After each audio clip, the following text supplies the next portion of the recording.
ओम गंग गणपते नमः। आप सभी का आपके अपने चैनल पर बहुत बहुत स्वागत है। आज इस वीडियो में हम कार्तिक मास महात्म्य कथा अध्याय 18 और 19 का रसपान करेंगे। वक्रतुंड महाकाय सूर्यकोटि समप्रभा निर्विघ्नं कुरु मे देव सर्वकार्येषु सर्वदा। लिखता हूँ मैं पुराण की सीधी सच्ची बात, 18वां अध्याय कार्तिक मुक्ति का वरदान। अब रौद्र रूप महाप्रभु शंकर नंदी पर चढ़कर युद्ध भूमि में आए।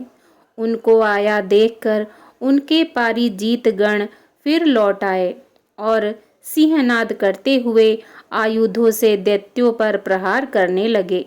भीषण रूपधारी रुद्र को देख दैत्य भागने लगे। तब जलंधर हजारों बाण छोड़ता हुआ भगवान शंकर जी की ओर दौड़ा। उसके शुंभ निशुंभ आदि वीर भी भगवान शंकर जी की ओर दौड़े। इतने में शंकर जी ने जलंधर के सब बाण जालों को काट अपने अन्य बाणों की आंधी से दैत्यों को अपने फरसे से मार डाला। खड़गोरमा नामक दैत्य को अपने फरसे से मार डाला और बालहक का सिर भी काट दिया। घसमर भी मारा गया और शिवगण चिसी ने प्रचंड नामक दैत्य का सिर काट डाला। किसी को भगवान शिव जी के बैल ने मारा और कई भगवान शिव जी के बाणों द्वारा मारे गए। यह देख जलंधर अपने शुंभ आदि दैत्यों को धिक्कारने और भयभीतों को धैर्य देने लगा, पर किसी प्रकार भी उसके भयग्रस्त दैत्य युद्ध को न आते थे।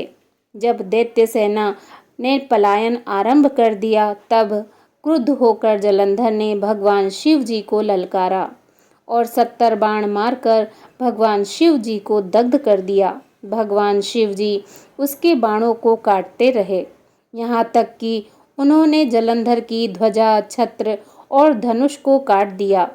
फिर 7 बाण से उसके शरीर में भी तीव्र आघात पहुंचाया। धनुष के कट जाने से जलंधर ने गदा उठाई। भगवान शिव जी ने उसकी गदा के टुकड़े कर दिए। तब उसने समझा कि भगवान शंकर मुझसे अधिक बलवान हैं, अतएव उसने गंधर्व माया उत्पन्न कर दी। अनेक गंधर्व अप्सराओं के गण पैदा हो गए। वीणा और मृदंग आदि बाजों के साथ नृत्य गान करने लगे। इससे अपने गणों सहित रुद्र भी मोहित हो एकाग्र हो गए और उन्होंने युद्ध बंद कर दिया।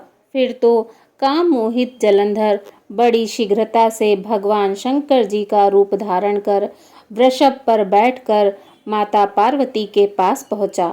उधर जब माता पार्वती ने अपने पति को आते देखा तो अपनी सखियों का साथ छोड़ दिया और आगे आईं।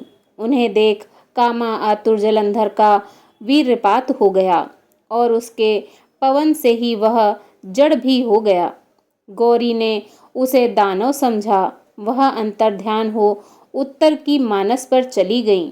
तब माता पार्वती ने भगवान विष्णु जी को बुलाकर दैत्यराज का वह कृत कहा और यह प्रश्न किया कि क्या आप इससे अवगत हैं? भगवान विष्णु जी ने उत्तर दिया, आपकी कृपा से मुझे सब ज्ञात है।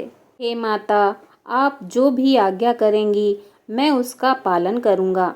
जगत माता ने भगवान विष्णु जी से कहा, उस दैत्य ने जो मार्ग खोला है उसका अनुसरण उचित है। मैं तुम्हें आज्ञा देती हूँ कि उसकी पत्नी का पतिव्रत भ्रष्ट करो। वह दैत्य तभी मरेगा। माता पार्वती जी की आज्ञा पाते ही भगवान विष्णु जी उसको सिरोधार्य कर छल करने के लिए जलंधर की नगर की ओर गए। कार्तिक मास महात्म्य कथा अध्याय 18 समाप्त। बोलिए भगवान श्री हरि विष्णु जी की जय। ओम नमो भगवते वासुदेवाय नमः। कार्तिक मास महात्म्य कथा अध्याय 19। श्री विष्णु मम हृदय में प्रेरणा करने वाले नाथ, लिखूं महात्म्य कार्तिक, रखो सिर पर हाथ।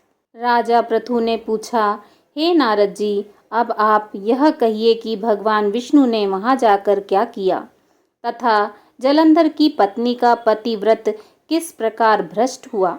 नारद जी बोले, जलंधर ने नगर में जाकर भगवान विष्णु जी ने उसकी पतिव्रता स्त्री वृंदा का पतिव्रत भंग करने का विचार किया। वे उसके नगर के उद्यान में जाकर ठहर गए और रात में उसको स्वप्न दिया।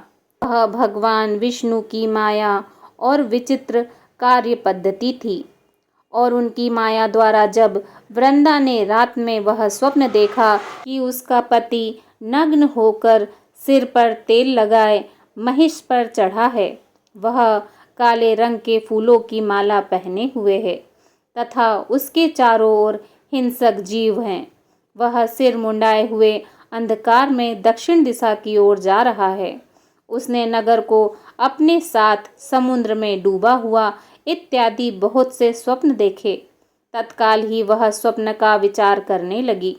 इतने में उसने सूर्य देव को उदय होते हुए देखा तो सूर्य में उसे एक छिद्र दिखाई दिया तथा वह कांतिहीन था।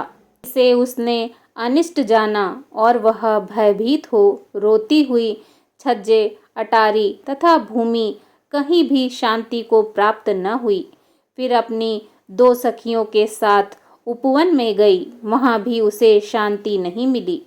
फिर वह जंगल में निकल गई, वहां उसने सिंह के समान 2 भयंकर राक्षसों को देखा, जिससे वह भयभीत हो भागने लगी। उसी क्षण उसके समक्ष अपने शिष्यों सहित शांत मौनी तपस्वी वहां पर आ गए। भयभीत वृंदा उसके गले में अपना हाथ डाल उससे रक्षा की याचना करने लगी। मुनि ने अपनी एक ही हुंकार से उन राक्षसों को भगा दिया। वृंदा को आश्चर्य हुआ तथा वह भय से मुक्त हो मुनिनाथ को हाथ जोड़ प्रणाम करने लगी।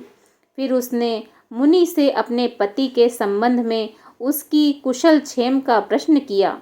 उसी समय 2 वानर मुनि के समक्ष आकर हाथ जोड़ खड़े हो गए और जो ही मुनि ने भ्रकुटी संकेत किया तो ही वे उड़कर आकाश मार्ग में चले गए।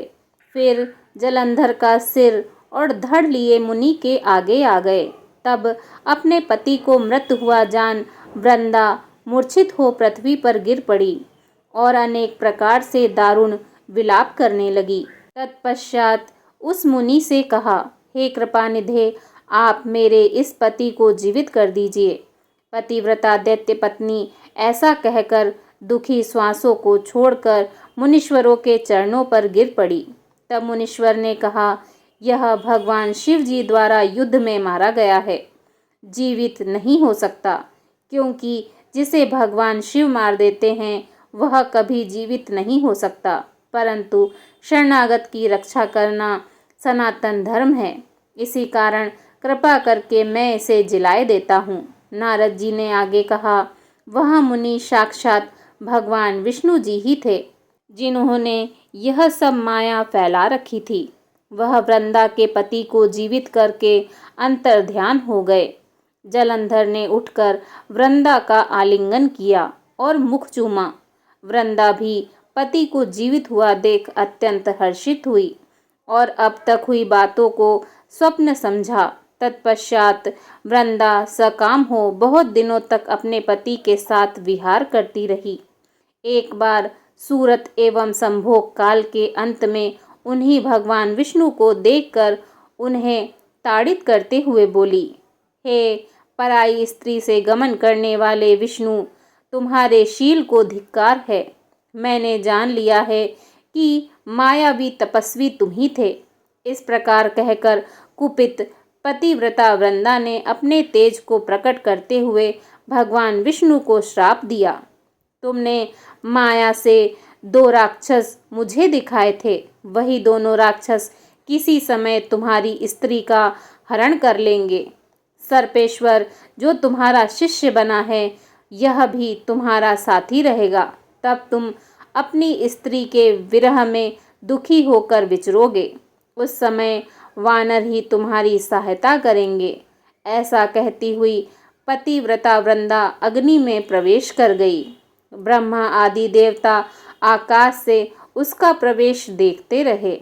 वृंदा के शरीर का तेज माता पार्वती जी के शरीर में चला गया। पतिव्रत के प्रभाव से वृंदा ने मुक्ति प्राप्त की।